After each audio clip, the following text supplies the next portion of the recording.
Το Grok AI bot του Elon Musk έρχεται για να ανταγωνιστεί το ChatGPT και άλλα γνωστά AI chatbots. Είναι το πρώτο σημαντικό τεχνολογικό προϊόν της εταιρείας τεχνητής νοημοσύνης του δισεκατομμυριούχου xAI.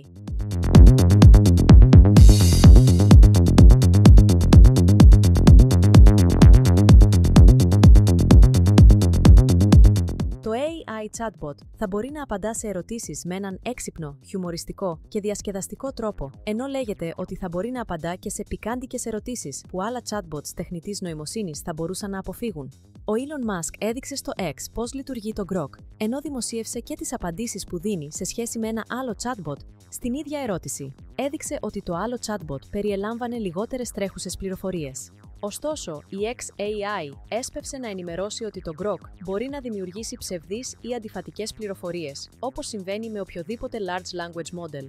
Το AI chatbot Grok έχει επίσης πρόσβαση σε δεδομένα από το X, το οποίο η xAI είπε ότι θα του δώσει όθηση. Το πρωτότυπο βρίσκεται σε πρώιμη φάση beta, με μόλις 2 μήνες εκπαίδευσης και είναι διαθέσιμο σε επιλεγμένο αριθμό χρηστών για δοκιμή, προτού η εταιρεία το κυκλοφορήσει ευρύτερα. Οι χρήστες μπορούν να εγγραφούν σε μια λίστα αναμονής για να έχουν την ευκαιρία να χρησιμοποιήσουν το bot.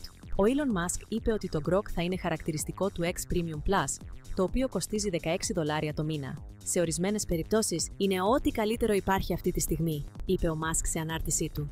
Το Grok είναι ένας όρος που επινοήθηκε από τον Robert Heinlein στο μυθιστόρημα επιστημονικής φαντασίας Stranger in a Strange Land. Στο βιβλίο, το Grok είναι ένας αριανός όρος χωρίς άμεση μετάφραση στη γη. Η Merriam-Webster το ορίζει απλώς ως ένα μεταβατικό ρήμα που σημαίνει «καταλαβαίνω βαθιά και διαισθητικά». Η είσοδος του Grok στην αγορά των AI bots μπορεί να έχει σημαντικές επιπτώσεις.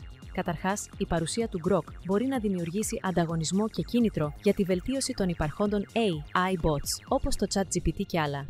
Αυτό μπορεί να οδηγήσει σε μια γενική αναβάθμιση της τεχνολογίας AI bot και να επιταχύνει την ανάπτυξη νέων και πιο προηγμένων λύσεων. Επιπλέον, η είσοδος του Grok μπορεί να έχει επιπτώσεις στην ανθρώπινη επικοινωνία και την αλληλεπίδραση με τα AI bots. Με την ανάπτυξη πιο προηγμένων λειτουργιών και δυνατοτήτων, οι χρήστες μπορεί να έχουν πιο φυσικές και ομαλές συνομιλίες με τα AI bots, ανοίγοντας νέες προοπτικές για την επικοινωνία με την τεχνητή νοημοσύνη. Επιπλέον, η είσοδος του Grok μπορεί να επηρεάσει τις επιχειρήσεις και τον τομέα της υπηρεσίας πελατών. Με την χρήση προηγμένων AI bots όπως το Grok, οι επιχειρήσεις μπορούν να βελτιώσουν την απόδοση της εξυπηρέτησης πελατών, προσφέροντας πιο ακριβείς και έγκαιρες απαντήσεις σε ερωτήσεις και αιτήματα.